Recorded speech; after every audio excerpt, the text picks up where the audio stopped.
For decades, two names have stood as the heart and soul of British acting. Judi Dench and Maggie Smith. Their friendship was one of quiet loyalty and mutual respect.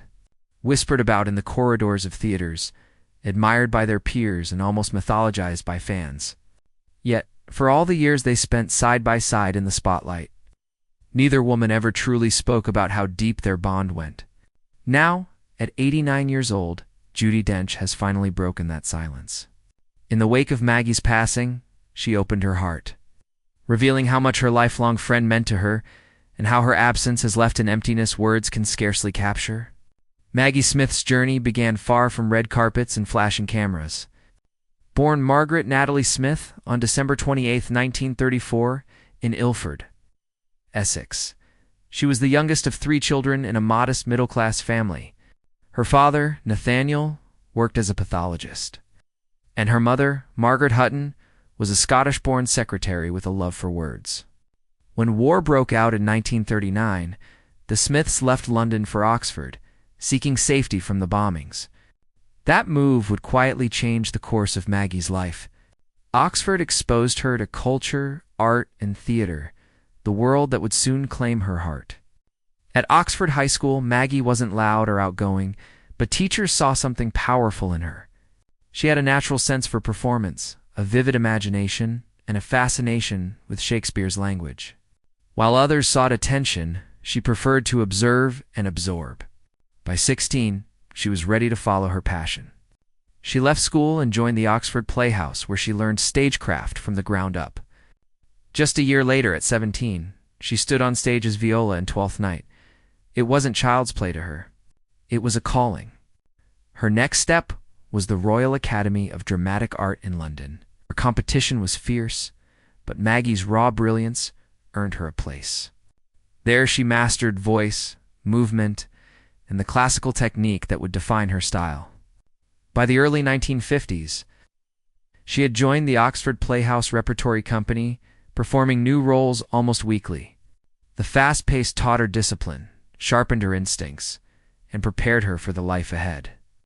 She wasn't just learning how to act, she was learning how to endure. By 1959, Maggie Smith's talent had outgrown Oxford's small theaters. She joined London's legendary Old Vic, where careers could rise or crumble under the weight of Shakespeare. There she played some of the greatest roles ever written, Zdona, Viola, and Cleopatra, and proved she could handle them all with precision and passion. Critics began to notice her rare gift, the ability to balance restraint and intensity, to let emotion flicker beneath the surface and still cut straight to the heart. It was during this time that she caught the attention of Laurence Olivier, already a national treasure and the founding director of the National Theatre Company. He admired her talent and brought her into his company in the early 1960s. But admiration didn't always mean peace. Beneath the stage lights, tension simmered. Olivier's towering ego often clashed with Maggie's quiet defiance. Their working relationship came to a breaking point in 1964, during a performance of Athol. Olivier, playing Athol, became so frustrated with how much attention Smith's subtle, riveting performance as Desdemona was drawing that he slapped her on stage. A shocking, unscripted act. Years later, she would recall the moment with her signature dry humor on The Graham Norton Show. But behind the laughter was the truth of a young actress fighting for her voice in a world dominated by men. Despite it all, she continued to work with Olivier in The Master Builder and Much Ado About Nothing, channeling their creative friction into brilliance. The experience toughened her, shaping her into not just a performer, but a force. While she conquered London stages, Hollywood began to notice her too. In 1958, Maggie appeared in the film Nowhere to Go and earned a BAFTA nomination for her supporting role. Then, in 1963, she starred alongside Richard Burton and Elizabeth Taylor in The VIPs, holding her own against two of the era's biggest stars. But it was the prime of Miss Jean Brodie in 1969 that would change her life forever. As the eccentric, idealistic Scottish teacher, Maggie brought wit, charm, and an unsettling edge to the role, a mix of brilliance and fragility that only she could deliver. Her performance won her the 1970 Academy Award for Best Actress, making her an international star. Yet true to form, she never chased Hollywood fame. She returned to theater repeatedly, finding balance between stage and screen. In 1978, she earned her second Oscar. It's time for Best Supporting Actress in California Suite, playing an aging actress grappling with disappointment and self-doubt. Maggie infused the role with biting humor and heartbreaking honesty, proving she was capable of finding truth in even the most flawed characters. Offstage, Maggie's personal life was no less dramatic. In the 1960s, she married actor Robert Stevens, a man of immense charm and immense turmoil. His alcoholism and infidelity tore at their marriage, and by 1973, after 6 painful years, Maggie ended it. Left to raise their sons Chris Larkin and Toby Stevens, she became their anchor. Toby, who would go on to star in Die Another Day and Black Sails, later said his mother's strength held their fractured family together. A few years later, fate reunited Maggie with playwright Beverly Cross, who had loved her quietly for years. They married in 1975, and for more than 2 decades, he was her peace, grounding presence in a world that could be ruthless. When he died in 1998, Maggie was devastated and never remarried, saying no one could fill that space again. Through her personal grief, she continued to work. Even as she battled Graves' disease in the 1980s and breast cancer in 2007, she refused to give in. During filming for Harry Potter and the Half-Blood Prince, she quietly underwent chemotherapy while still playing Professor Minerva McGonagall with her usual poise and strength. Later, she admitted the treatment left her knocked sideways, but stopping was never an option. Acting, she said, was her lifeline.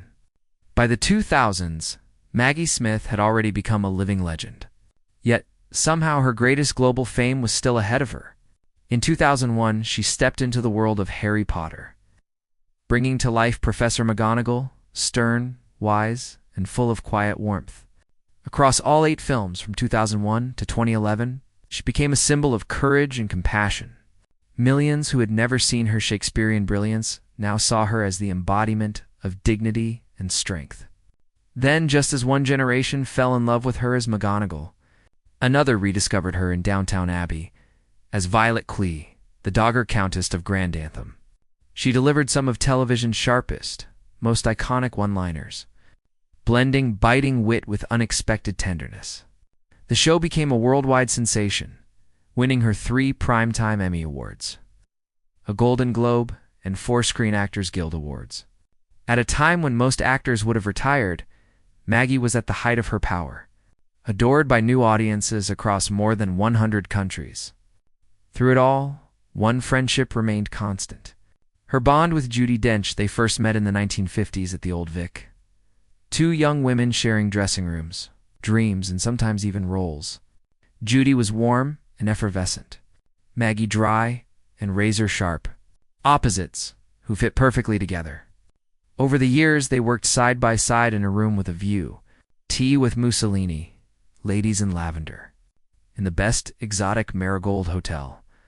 On stage, their chemistry was unmatched, especially in The Breath of Life in 2002, where their decades of shared history shone through every line. They teased and adored each other in public appearances, especially in the 2018 documentary Nothing Like a Dame, alongside Eileen Atkins and Joan Plowright. When people speculated about rivalry, they laughed it off. "Maggie's one of my dearest friends," Judi once said. "I couldn't do half of what she does." And Maggie, in her usual deadpan way, replied, "If anyone thinks we're rivals, they've clearly never seen us laughing over tea." That laughter came to an end in September 2024, when Maggie Smith passed away peacefully in hospital at the age of 89, surrounded by family. Her sons, Toby and Chris, released a simple, heartfelt statement. She leaves 2 sons and 5 loving grandchildren who are devastated by the loss of their extraordinary mother and grandmother. For Judi Dench, the loss was unbearable. Just days later, on October 5, 2024, she was asked about grief during a talk at the Cheltenham Literature Festival. Known for her strength, Judi tried to answer, but when she began to speak, her voice broke. I suppose because the energy that's created by grief, she started before trailing off in tears. The audience sat in silence, feeling her heart break. Later, Judi shared her most private tribute. At her home in Surrey, she has planted trees for friends she's lost. Alan Rickman, Helen McRoy, Natasha Richardson, Stephen Sondheim, each one a living memory. For Maggie, she planted a crabapple tree. On the day of the funeral, her gardener brought her a single crabapple from that tree. Judi carried it in her pocket throughout the service. "It was a very nice thing to have," she said quietly. That tiny fruit held close to her heart became her way of keeping Maggie near one last time. Their friendship spanned more than 6 decades through laughter, success, illness, and grief. In Judi's sorrow, the world saw not just the loss of an actress, but the end of an era. A golden bond between two